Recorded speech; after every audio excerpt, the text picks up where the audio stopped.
Good morning, welcome back to my channel. তোমরা সবাই কেমন আছো? আমি মোটামুটি ভালোই আছি। অ্যাটলিস্ট আমার মতো মানুষদের লাক্সারি আছে বাড়িতে বসে জীবন যাপন করার, কিন্তু যারা ফ্রন্ট লাইনে আছে তাদের জন্য অনেক অনেক প্রার্থনা আর শুভকামনা। এছাড়া আমার মতো সিভিলিয়ান আর কিছু করতে পারে না। দেখো, ফ্রন্ট লাইনে তো ডিফেন্স মিলিটারি আছে, তারপরে কিন্তু দেশের যে বিউরোক্রেসি আছে তারা আছে। কালকে রাতে যে খবরটা এসছে, ইনফ্যাক্ট আজ সকালে পিআইবি থেকে কনফার্মেশন এসছে যে DCP of Rajouri district Jammu Kashmir has been martyred. উনি কিন্তু ফ্রন্ট লাইন ওয়ারিয়ার ছিলেন না, he was not a military personnel, he is an IPS. Most likely নাহলে স্টেট পুলিশ থেকেও প্রমোশন পেয়ে আসতে পারেন। আমি ঠিক জানি না উনি স্টেট পুলিশ থেকে প্রমোশনে ডিসিপি ছিলেন নাকি একবারে ডিরেক্ট আইপিএস পোস্টিংয়েই ওখানে ছিলেন। কিন্তু যেটাই হবে দুটোই, একটা কেন্দ্রীয় সরকারের চাকরি ইউপিএসসি, আর একটা রাজ্য সরকারের জম্মু কাশ্মীর পাবলিক সার্ভিস কমিশনের চাকরি।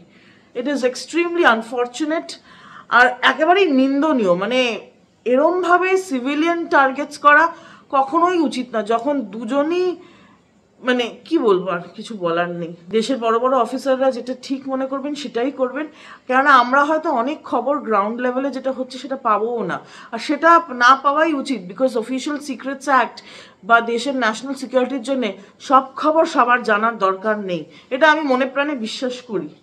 যাকে সেসব কথা। আজকে হচ্ছে 10th মে আর ঘড়িতেও বাজে সকাল 10টা। ওই দেখো 10টা বেজে গেছে, যদিও 10টা 10। ঘুম থেকে আজকে সকাল সকালই উঠে গেছি। আজকাল খবরের চোটে সকাল সকালই ঘুম থেকে উঠি, আর ঘরটা পুরো ধোয়া ধোয়া। আজকে যেহেতু শনিবার তাই জন্য মা কিছু একটা পোড়া দেয়। শীতকালে জেনারেলি বেগুন পোড়া আর গরমকালে শুটকি পোড়া। আমরা তো বাঙাল, শুটকি আমাদের খুব একটা ভালোবাসার জিনিস। জানি সবাই তোমরা খাও না, সবাই মানে সবাই কি, বাঙাল ছাড়া বেশিরভাগ মানুষই খায় না। কিন্তু আমি, আমার মায়ের দিকও বাঙাল, বাবার দিকও বাঙাল। আমি, আমার ভাই বা আমার জ্যাঠতো দাদা দিদি, পিস্তত দাদা দিদি, মৌদিদির কথা যে আগের দিন তোমাদের বলছিলাম, মৌদিদিও মানালি পৌঁছে গেছে। মানে যখন ও ট্রাভেল করেছিল চণ্ডীগড় দিয়ে তখন সেরকম কোনো প্রবলেম হয়নি, তো ভালোই ভালোই হয়ে গেছে, এটাই যা ভালো খবর। তো মৌদিদিও শুটকি খেতে ভীষণ ভালোবাসে, তো মা ওই শুটকিটাই পুড়িয়ে গেছে, তার জন্য একটু ধোয়া ধোয়া, সব জানলা দরজা খোলা। আর এইদিকে আজকের ব্রেকফাস্টের দায়িত্বে আছে আমার ভাই। আজকে ও বানাবে রাইস নুডলস। আমি আগেও বলেছি আমি চাইনিজ খেতে খুব ভালোবাসি, তো পৌচাঙের রাইস নুডলস অনেককাল আগে কুরিয়ার করে আনা হয়েছিল। এটা কিন্তু কলকাতা থেকে, মানে কলকাতা থেকেই এসছে, বাট আমরা গিয়ে কিনে আনিনি, সব বেরম পার্সেল করে আনানো হয়েছিল। এটা গত বছর আনানো হয়েছিল, তো শেষ কয়েক প্যাকেট আছে। তো আজকে আমার ভাই বানাবে রাইস নুডলস। আর জানো তো, রান্নার মানে প্রধান জিনিস হচ্ছে রান্নার জোগাড়। আমার ভাই একেবারে থিনলি স্লাইসড কেটেছে, তোমাদেরকে একটু শেয়ার করছি। এই প্রিসিশন নিয়েও গাজর কেটেছে, এটা যদি অত ভালো হয়নি, কেননা এটা আমার মা কেটেছে, এত মোটা মোটা কেটেছে। ভাই ওটা থেকেই আলাদা আলাদা করে যতটা পাতলা সম্ভব করেছে। আর এই গাজর একদম জুলিয়ানসে কাটা, এটা আমার ভাইয়ের কাটা, আর এটাও আমার ভাইয়ের কাটা। ওই দিকে আছে শুটকি পুড়িয়ে রাখা, ওটা পরবর্তীকালে হবে, ওটা লাঞ্চের প্রিপারেশন। আর এইদিকে দেখো কুইন ভিক্টোরিয়াকে, আপনি ছেলের সাথে ঝগড়া করে এসছেন কেন? আমি নাকি সবজি কাটতে পারি পারো না তো? বাঁধাকপি কি সুন্দর আলাদা আলাদা করেছে, গাজরটা কি সুন্দর কেটেছে। পারে ও, তো তুমি কি শেখাবে না ছেলেকে?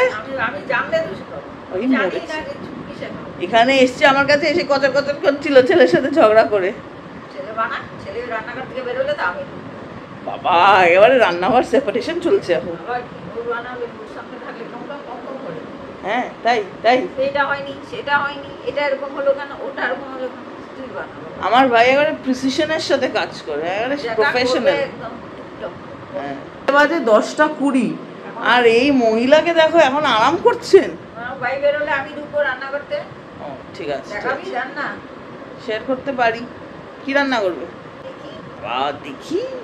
এরকম দারুণ সরু সরু ভেজ চাউমিন ভাই বানিয়েছে আজকে ব্রেকফাস্ট। ও হো হো, কি পাতলা চাউগুলো, এটাকেই বলে রাইস নুডলস। আমার তো ভীষণ প্রিয়। ইয়াম ইয়াম ইয়াম, দেখো লাগে খেতে ভাই আমার সরু চাউ।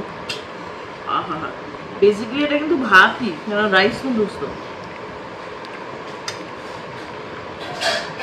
ভাই কিন্তু সেরকমই ঝরঝরা বানিয়েছে, তার জন্যই ভালো লাগে খেতে। আমি বানাতে পারি না, আমি বানালে কেমন দলা মতো হয়ে যায়। আর আমার মা রাইস নুডলসকে বলে সুতো। উনি এখনো রান্না করে দই পেতেছে, দইতে চিনি দিয়ে রাখছে। মিষ্টি ছাড়া চলে না তোমার, তার জন্য আসে দি মায়ের প্লেটও এখানে। মা আসুক তারপর বাকিটা খাচ্ছে। কি গো তুমি সরু চাউকে কি বলো? সুতো সুতো সুতোর মতন, রিল সুতোর মতন। আর এখানে ভাই যেহেতু বেরোবে আজকে, ভাইয়ের জন্য একটু দই, এটা বাড়িতে পাতা মহিষের দুধের দই, কি ঠিক আর ক্রিমি হয়। কিরকম ভালো? রান্নাঘরের অবস্থা কিরকম? বেহাল। এই মরেছে, এই দেখো পুরোপুরি বেহাল। বেহাল বেহাল বেহাল। কখন ঠিক হবে তুমি? এখন কটা বাজে? 11টা 12টা। 1 ঘন্টা? ওইদিকে দেখো কি গুঁড়ো করছে রে বাবা রে। ঘড়িতে বাজে এখন 12টা, ডট 12টা। মা আমাকে বললো 1 ঘন্টায় সব শেষ হয়ে যাবে। আমি সেটা তোমাদের সাথে শেয়ারও করলাম। ভাগ্যিস ক্যামেরাটা অন ছিল। আর অ্যাকচুয়ালি আমার মা সব পরিষ্কার করে ফেলেছে, আমি বোকা ধাপ্পা খেলাম। হ্যাঁ তুমি আমাকে ধাপ্পা দিলে, কি করে পারলে করতে? পারলে? জামাটা চুমু দাও। বাবা দিয়েছে দিয়েছে দিয়েছে। আর কালকে জানো তো শুধু রবীন্দ্রনাথ ঠাকুরের বার্থডে ছিল এরকম না, রাজস্থানের যে বীর পুত্র মহারানা প্রতাপ, রাজা মহারানা প্রতাপ, যিনি মুঘলদের বিরুদ্ধে প্রচুর যুদ্ধ করেছেন এবং মেওয়ারকে বাঁচিয়ে রেখেছিলেন, কালকে ওনারও জন্মদিন ছিল। ওনার জন্মদিনটা বোধহয় হিন্দি ক্যালেন্ডারের অ্যাকর্ডিংলি হয়, ইংলিশ ক্যালেন্ডারের অ্যাকর্ডিং তো হয় না। কবিগুরুর জন্মদিন যেরকম 25শে বৈশাখ পড়ে, হিন্দি ক্যালেন্ডারটা একটু আলাদা হয়। ওই ক্যালেন্ডারের হিসেবে কালকে মহারানা প্রতাপেরও জন্মদিন ছিল। তো এটা আমি জানতাম না, আমি যখন জেনেছি অনেক রাতে। আর মহারানা প্রতাপ মনে আছে মা চেতকে করে যেতেন, ওনার ঘোড়ার নাম ছিল চেতক। আমার মায়ের ইতিহাস অসাধারণ। ও মা ইতিহাস পড়বে? না গো, ইতিহাস করতে পারছি না। তো চলো কবিতা বলো। ইতিহাসে ইতিহাসে পাতিয়াস, ভূগোলেতে গোল, অঙ্কেতে মাথা নেই বল। বল হরি বল। মাকে ইতিহাস পড়াতে বললেই মা এটা বলে, আর অঙ্কেতে আমার মাথা নেই। এনার ইতিহাসে পাতিহাস, আমার অঙ্কেতে মাথা নেই। দুজনে একসাথে মিলে কি বলবো? বল হরি বল। তো এখন রান্না করে পরিষ্কার হয়ে তো গেছে, তো এখন মা একটা রান্না করবে। তো চলো তোমাদের সাথে ওটা শেয়ার করি। চলো আজকে তোমরা ভাই বোন দুজন ঘরে আছো বলে একটু পেঁপে পোস্ত করি, খেয়ে দেখো কেমন লাগে। ভালোই লাগে, আমি তো আগেও খেয়েছি। করছি, চলো আসো। কড়াইটা একটু গরম হয়েছে, এখন একটু সর্ষের তেল দেবো। চায়ের চামচের 2 চামচ সর্ষের তেল দিলাম। তেলটা এখন গরম হোক। তেল গরম হয়ে গেল, কালো জিরে ফোড়ন দেব। কালো জিরেটা একটু চরবর চরবর চরবর করে উঠলে এখন আগুনটাকে একদম সিম করে দিয়ে আস্তে করে পাতলা পাতলা করে পেঁপেগুলো দিয়ে দিলাম। পাতলা পাতলা করে কাটা হবে। নুন দিয়ে এটাকে নুন দিয়ে একটু নাড়িয়ে চাপা দিয়ে রেখে দেবো। সিমে এটা একটু মজবে। একটু খুলি, ভাজা ভাজা হচ্ছে, এটা ভাজা ভাজা হয়ে গেছে। এখন পোস্ত বাটা দেবো। এখানে পোস্তর বাটিতে পোস্ত আছে একটু, আর একটু দুধ দেব। দুধ দিয়ে, জল দেব না, জল ছাড়া দুধ দিয়ে এটাকে বানাবো। এখন দুধ আর পোস্তর বাটির মধ্যে নাড়িয়ে সমস্ত আস্তে করে এই কড়াইতে ঢেলে দেব। এই পোস্ত, জল আর দুধ একসঙ্গে এটা ফুটবে। আমি যে পোস্তর বাটিতে 1 কাপের মতন দুধ দিলাম, দিয়ে পোস্তর বাটিতে একটু দিয়ে নাড়িয়ে এই পেঁপের মধ্যে দিলাম, দিয়ে এখন এটা ঢাকনা দিয়ে রেখে দেবো। সিমে 5 মিনিটের মতন হবে। ঢাকনাটা খুললাম, টকবক টকবক করে এখন ফুটছে। এখন একটু নাড়াবো, নাড়িয়ে চিনি দেব। কতটা? 1 চামচ চিনি দেবো। এ বাবা। দিয়ে নাড়াবো, নাড়িয়ে এখন একটু ঘি দেব। চিনি দিয়ে একটু ফুটালাম, এখন একটু ঘি দেব। একদম মুক্ত হাতে। হ্যাঁ, গ্যাসটা বন্ধ করে দেবো, নামিয়ে দিলাম। এই যে পেঁপে পোস্ত বানালাম। একবার তোমরা এইভাবে বানিয়ে খেয়ে দেখো কেমন লাগে। আশা করছি তোমাদের খুব ভালো লাগবে, বাচ্চাদের তো আরো বেশি ভালো লাগবে। একবার করে দেখো, তারপর আমাকে কমেন্ট করে জানিও। ঘড়িতে বাজে 3টে। কিছুক্ষণ আগে বাড়িতে একটা রক্তারক্তি কাণ্ড করেছে আমার মা। মানে কি বলবো, তার উপরে কথা শোনেন না উনি। এইদিকে বৃষ্টি আসছে, চতুর্দিক অন্ধকার, বেশ অন্ধকার করে এসছে। রোদ থাকলে তোমরা দেখেছো অনেক বেশি ব্রাইটনেস থাকে, কিন্তু আজকে একদম অন্ধকার অন্ধকার। আর হ্যাঁ, রক্তারক্তি কাণ্ড, সত্যি রক্তারক্তি কাণ্ড করেছেন উনি, আবার করে উনি আমাদেরকে ডাকেননি। কেন? কেন তোরা জানতে পেরে যাবি। আমি নিজে যতটা পারি ডাক্তারি আমি দেখাবো না? আমি তো সুশ্রুত, আমি একেবারে সুশ্রুতের টাইম থেকে সব শিখে এসেছি। হাসপাতালের ডাক্তার কি করবে, আমি সব পারি। এখন যখন বলছি কথাগুলো চুপ, কোনো কথা না। এই যে কি অবস্থা তোমার? 1 জানুয়ারি মাথা ফাটিয়েছিল, সেই ব্লগটা আছে আমার চ্যানেলে, এই ঠিক মাথার এই জায়গাটা ফাটিয়েছিল। আর আজকে 10th মে, কি ফাটিয়েছো? কালকে কি মে? কালকে 11 মে, কালকে মাদার্স ডে। কি করছে? নাকটা এই জায়গাটা ফেটে গেছে, ফেটে নাই কেটে গেছে, কেটে গেছে পুরো এরকম করে ফেটে গেছে গো। আর সেখান থেকে রক্ত পড়েই যাচ্ছে। উনি সেই অবস্থায় ঠাকুর দেবেন, উনি ডাক্তারের কাছে যাবেন না, ড্রেসিং দরকার না, না আমি সব একাই করে নেবো। ডেটল দে বাবু, ডেটল দে মনা, ডেটল দে, তুলো দে, তুলো শেষ হয়ে যাচ্ছে, তুই দে। মানে কি বলবো, বাড়িতে মা মানে দিনকে দিন বাচ্চা হয়ে যাচ্ছে, আর আমার বিপিটা বেড়ে যাচ্ছে। আর কিচ্ছু বলার নেই। বাথরুমে কি করে হয়েছে কাণ্ডটা আমি বলি। ওয়াশরুমটা না আমাদের একটু স্লিপারি হয়ে গেছে, তো এটা অনেকদিন আগে থেকেই হয়েছে। আমি বলেছিলাম যে ঠিক আছে আরবান ক্লাবকে দিয়ে, আরবান কোম্পানি যদিও এখন, আরবান কোম্পানিকে দিয়ে ওয়াশরুমটা পরিষ্কার করে নিই, প্রফেশনালি ওয়াশরুমটা পরিষ্কার হয়ে যাবে। কেন ওরা টাইলসও পরিষ্কার করে দেয় সুন্দর করে, ওরা তো মেশিন নিয়ে আসে, খুব ভালো পরিষ্কার করে। তখন মা ছিল আমাকে উঠে বলেছিল, হ্যাঁ এর বেশি বাতিক, এই নিজেকে সিনেমা স্টার মনে করে, এ একেবারে নিজেকে ভাবছে একেবারে মিনিস্টার, আলা অফিসার, একেবারে বলিউডের স্টার। ঠিক 1 মাসও গেল না, আমার মা নাকি স্লিপ করেছে ওয়াশরুমে। যদিও আমার অতটা স্লিপারি এখনো লাগে না ওয়াশরুম, কিন্তু তাও ঝকঝকে তকতকে। দেখো টাইলস তো, টাইলসের স্টেইন মানে পরেই তো, স্টেইনটাকে ওই মেশিন দিয়ে মুভ করলে সুবিধে হয়। আর যেহেতু আমাদের মানে বিল্ডারের থেকেই দেওয়া হালকা রঙের টাইলস, তো তার জন্য নোংরাটা হলে দেখা যায়। তো এবারে উনি করাননি, আমার কথা শোনেননি, মা ছেলে দুজনই অপোজ করেছেন। আজকে নাকি একদম স্লিপ কেটেছো না কি করেছো, নিজেই বলবে কি করেছে, আমি আর কি বলবো, নিজেই বলুক। কি করে বাঁধালে তুমি এই রক্তারক্তি কান্নাটা একটু শুনি, কেন আমিও বুঝতে পারছি না, আমার ব্রেন রেজিস্টার করছে না। সব বেডরুমে, আর আমি যথারীতি স্নানে ঢুকেছি, টাওয়াল নিয়ে নাইটি নিয়ে বাথরুমে ঢুকে দরজাটা ভেজিয়েছি,